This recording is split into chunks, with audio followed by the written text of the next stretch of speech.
봉인 해제된 기밀. 1949년 8월 29일 카자흐스탄 초원에서 소련의 첫 원자폭탄이 폭발했을 때 미국은 경악했습니다. 미국의 예상보다 5년이나 앞선 결과였습니다. 비밀의 열쇠는 1995년 NSA가 공개한 베노나 프로젝트 문서에 있었습니다. 2,900여 건의 암호 해독문은 인류 최악의 무기를 소련에 바친 배신자들의 이름을 낱낱이 기록하고 있었습니다. 이념의 학자 클라우스 푸우스, 암호명 레스트. 클라우스 푸우스는 1911년 독일에서 태어난 물리학의 천재였습니다. 아버지는 루터교 신학자로 강직한 성품이었지만 푸우스는 학창시절 수학과 물리학에서 압도적인 재능을 보였지만 공산주의 사상에 매료되었습니다. 나치의 박해를 피해 영국으로 망명한 그는 에든버러 대학교에서 박사 학위를 받았고 당대 최고의 물리학자로 인정받아 맨해튼 프로젝트의 핵심 요원으로 발탁되었습니다. KGB 요원 알렉산드르 바실리예프의 노트에 따르면 그의 포섭은 1941년 런던에서 시작되었습니다. 독일 공산당 동료였던 위르겐 쿠친스키가 그에게 접근했고 소련 GRU 요원인 루스 쿠친스키를 연결해 주었습니다. 푸우스는 나치에 맞서 싸우는 소련을 돕는 것이 나의 도덕적 의무라며 제발로 배신의 길로 걸어 들어갔습니다. 그는 맨해튼 프로젝트의 심장부인 로스 앨러모스에서 일하며 플루토늄 폭탄의 핵심 원리인 내폭형 설계도와 수학적 모델을 작성했습니다. 베노나 프로젝트 통신문 1579번은 그가 1945년 6월 소련 연락체 캐리 골드에게 원자폭탄의 상세 도면을 넘겼음을 명시하고 있습니다. 그는 길거리에서 신문을 거꾸로 들고 있는 것으로 서로를 확인하며 기밀을 주고받았습니다. 1950년 체포된 그는 징역 14년을 선고받았습니다. 9년 복역 후 동독으로 추방되었으며 그곳에서 국가과학 훈장을 받으며 영웅 대접을 받다 1988년 사망했습니다. 19세의 유령 테오도르 홀. 암호명 물라드. 테오도르 홀은 전설적인 신동이었습니다. 14살에 하버드에 입학하고 18살에 물리학 전공을 마친 그는 19살의 나이로 맨해튼 프로젝트 최연소 과학자가 되었습니다. 뉴욕 유대인 가문의 유복한 환경에서 자랐으며 지적 성취욕이 매우 강한 인물이었습니다. 그의 포섭은 기괴할 정도로 자발적이었습니다.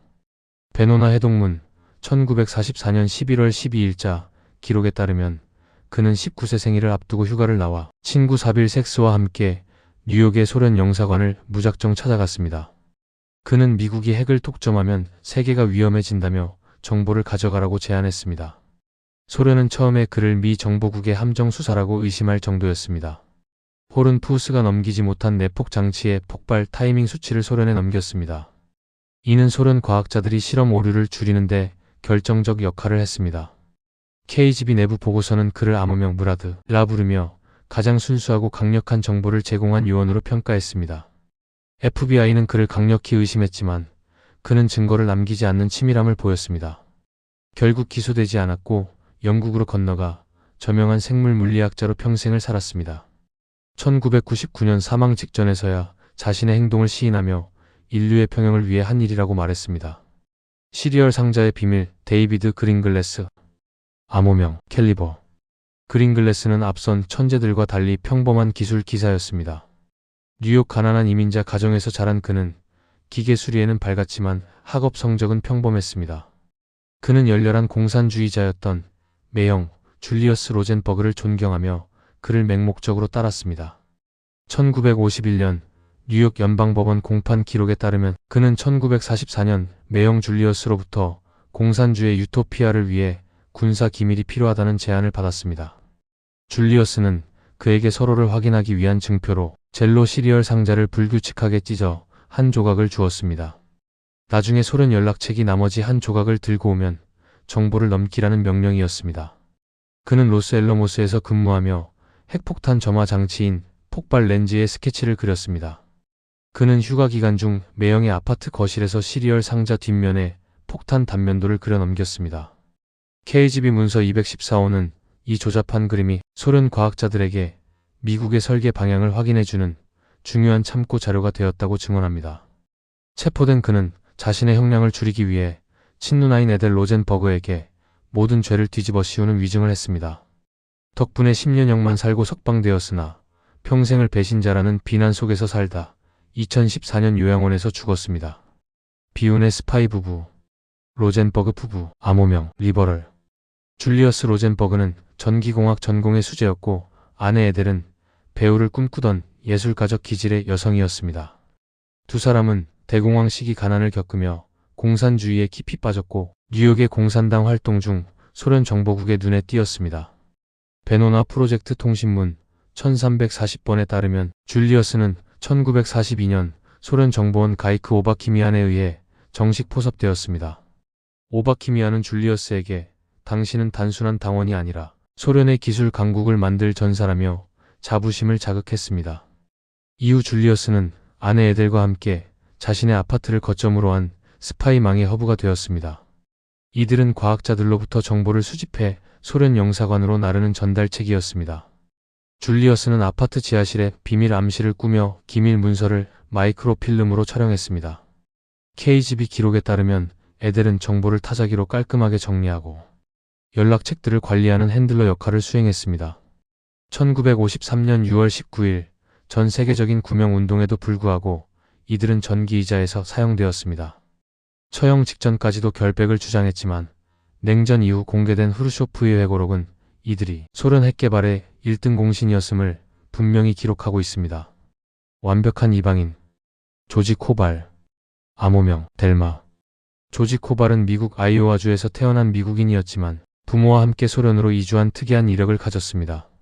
그는 모스크바 화학공학 연구소를 수석으로 졸업한 수재로 소련 정보국 GRU에 의해 철저히 훈련된 전문 스파이였습니다.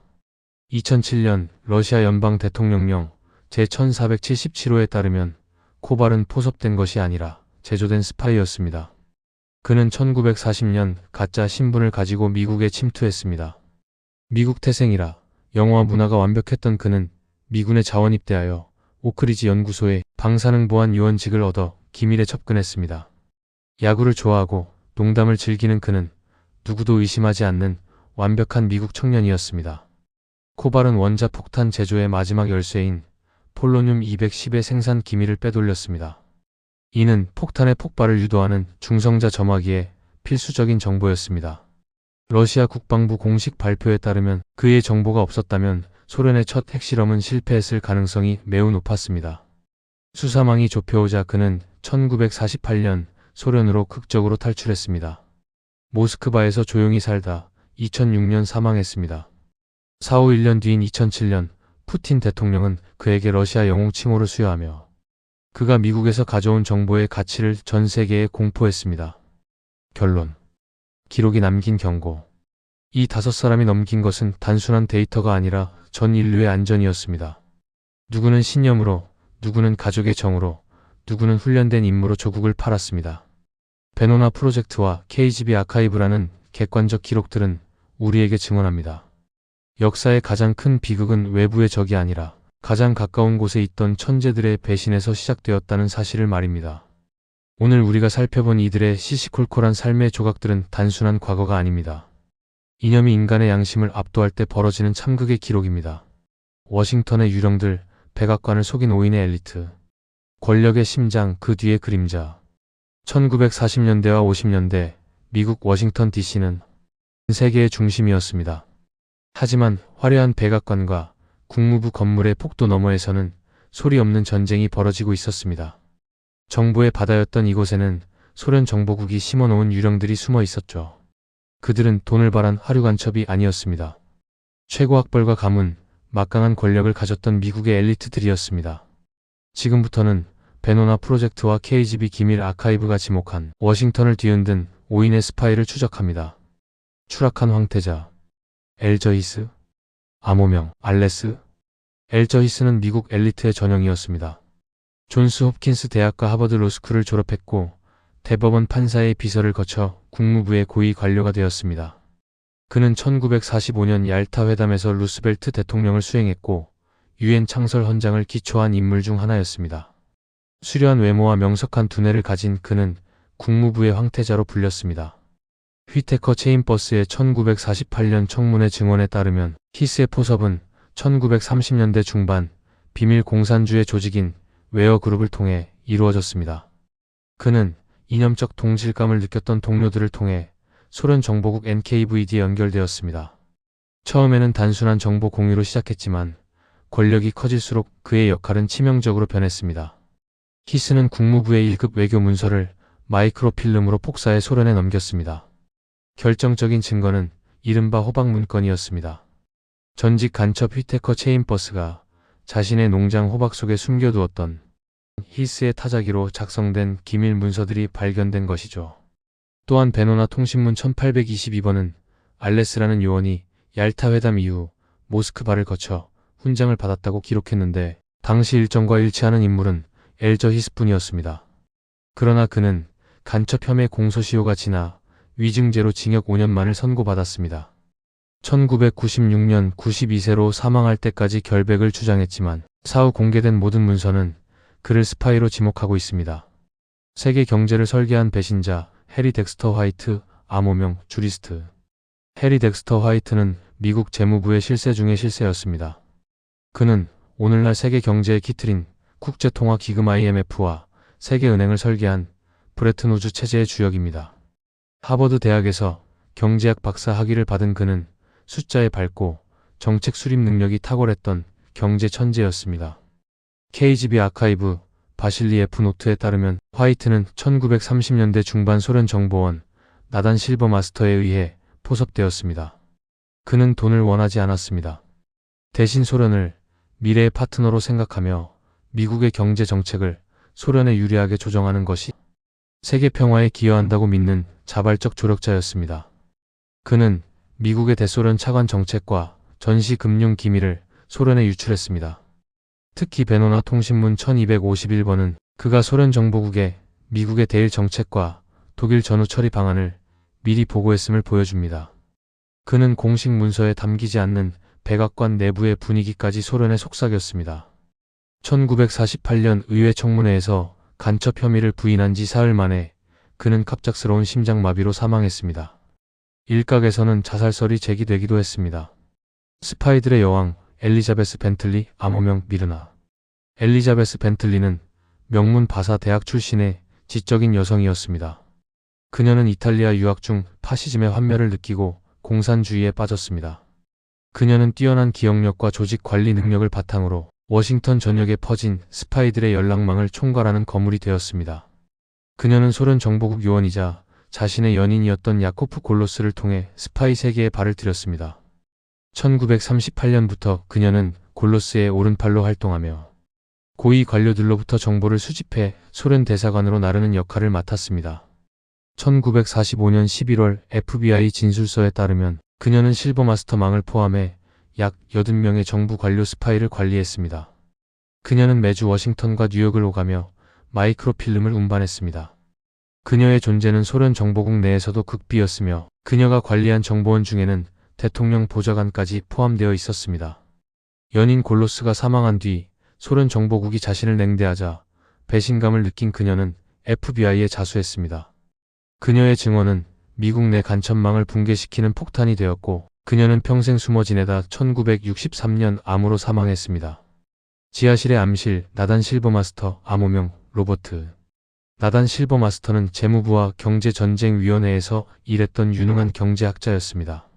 그는 러시아 태생의 이민자 출신으로 학구적이고 조용한 성격의 소유자였습니다. 그는 워싱턴 고위직 인맥이 넓어 정보를 수집하기에 최적의 위치에 있었습니다.